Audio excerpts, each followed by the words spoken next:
Bonjour et bienvenue dans ce webinaire, c'est pas un webinaire, dans cette transcription de l'American Heart Association. Je suis donc à Philadelphie et j'ai l'énorme plaisir d'avoir avec moi notre expert en hypertension, le docteur Romain Boulestreau de Bordeaux. Et je lui ai dit que ce congrès était riche et qu'il va pouvoir soumettre des abstracts à l'AHA en hypertension parce que vraiment, on est quand même assez gâtés. Merci Romain d'être avec moi. Merci Walid de m'avoir invité. Alors, finalement, je vois que l'actualité est très riche et j'ai envie quand même qu'on commence par quelque chose où on commence à en entendre parler, c'est les siRNA.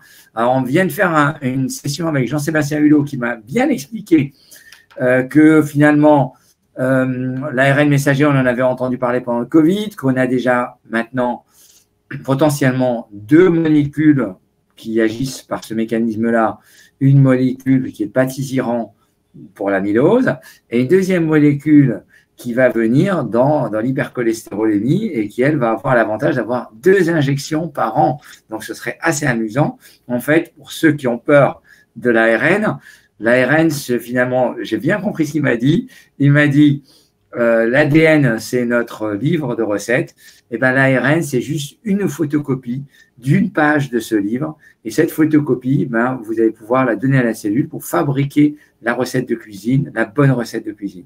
Et là, quand j'ai vu dans l'hypertension, j'ai tout de suite pensé à toi. C'est quoi cette étude, ce qui s'appelle l'étude Cardia 1 avec une molécule qui s'appelle zilebesiran. Voilà, vous allez devoir en entendre parler. Peux-tu nous en dire un mot? Oui, tout à fait, Walid. Tu as bien senti que c'était ça, un des hot topics de l'hypertension artérielle là, dans les mois, années à venir. Donc, tu l'as dit, patisiran, inclisiran, nous, on a le zilebesiran, donc ça finit en Iran, c'est aussi un siRNA, et qui va, lui, cibler l'angiotensinogène, uniquement hépatique, parce qu'il est couplé à un radical N-acétyl qui va uniquement l'emmener dans le foie, et qui va, du coup, couper l'angiotensinogène, l'idée étant de couper tout le système rénine-angiotensine-aldostérone à sa base, et du coup de baisser la pression artérielle des patients avec toujours le même avantage, une injection tous les 3 à 6 mois. Donc on est au tout début de l'histoire. En juillet 2023, dans le New England, la phase 1 a été sortie, où des patients, une centaine de patients, avaient reçu 10, 25, puis 100, 200, 800, jusqu'à 800 mg de zilebesiran pour voir les événements indésirables. Et il y en avait assez peu, on va revenir dessus. Et par contre, une baisse de pression artérielle qui était assez marquée. Donc ça, c'était la phase 1.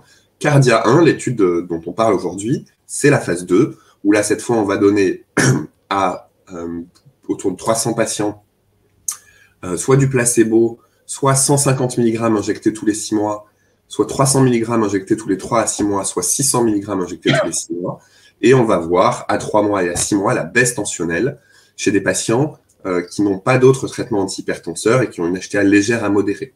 Et puis, il y aura ensuite Cardia 2, qui sortira, j'imagine, dans quelques mois, où là, on aura toujours le zilebesiran, mais on add-on d'autres traitements. Alors, qu'est-ce qu'on constate chez ces patients-là? D'abord, ils ont recruté des patients qui sont à peu près les mêmes patients que les patients qu'ils avaient dans la phase 1. 50% d'hommes, autour de 55 ans, plus de 30% sont en surpoids, et 25% ont la peau noire. Pourquoi ça, c'est intéressant? Parce que vous savez qu'en hypertension artérielle, à peu près 30% des patients ont une rénine basse, donc un système rénine-angiotensine-aldostérone éteint, notamment les patients à peau noire, les patients âgés, les patients qui mangent beaucoup de sel.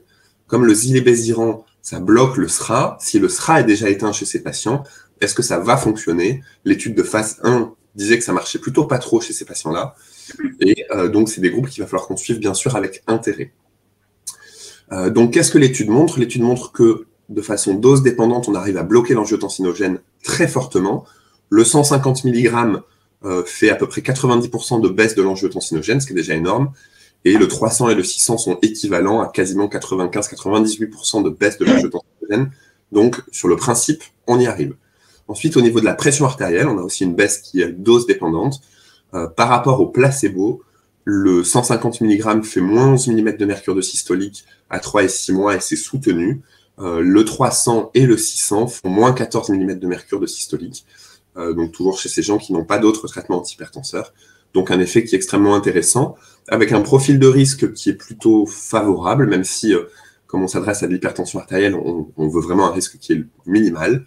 On retrouve des données qu'on avait déjà dans la phase 1, avec à peu près 5% de réactions au point d'injection, qui n'ont nécessité aucun traitement et rien en particulier, mais il faut le savoir, il y a des petites réactions au point d'injection. Et puis, éléments qu'on n'avait pas dans la phase 1, un petit peu d'hypotension qui n'ont pas duré longtemps et qui n'ont pas nécessité de traitement, et un petit peu d'hyperkaliémie, 5% d'hypo, 6% d'hyperkaliémie, pareil, qui se sont résolus avec le temps et qui n'ont pas nécessité d'intervention, mais qu'il faudra bien sûr surveiller.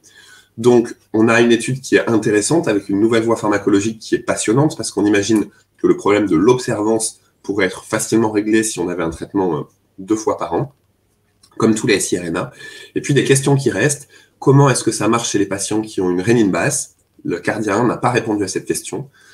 Comment est-ce que ça marche chez les patients qui mangent beaucoup de sel, puisqu'on sait que les hypertendus, notamment les plus difficiles, mangent beaucoup de sel? Comment on fait si le patient fait un choc septique pour lui remonter sa pression artérielle?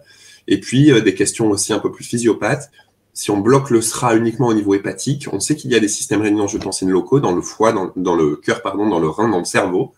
Et donc, est-ce que si on bloque au niveau hépatique, on ne va pas entraîner une hyper-expression des SRA locaux dans les organes et finalement, est-ce que ça ne va pas entraîner une hypertension marquée? Tout ça, c'est des questions auxquelles les futures études devront répondre, mais en tout cas, on a un boulevard pharmacologique hyper intéressant dans l'HTA. C'est tout nouveau et il faut vraiment surveiller ça de près. C'est vrai qu'on a l'impression qu'il y a une série de nouvelles molécules qui vont arriver. Il y a Baxdrostat, qui est un inhibiteur de synthèse de l'angiotensine, donc c'est assez intéressant. Il est oral en plus, donc ça paraît intéressant pour un cardiologue classique, mais je pense que le cardiologue nouveau, il va être un cardiologue injectable, avec toutes ces molécules, y compris hier, c'était Select, donc vraiment dans l'obésité avec les analogues GLP-1, avec la sémaglutine. C'est vrai qu'on se dit que c'est vrai que des médicaments qui pourraient se donner tous les 6 mois et prendre après, est-ce que les payeurs seront prêts à payer? Ça, c'est un autre débat. En tout cas, merci déjà, ça c'est très intéressant.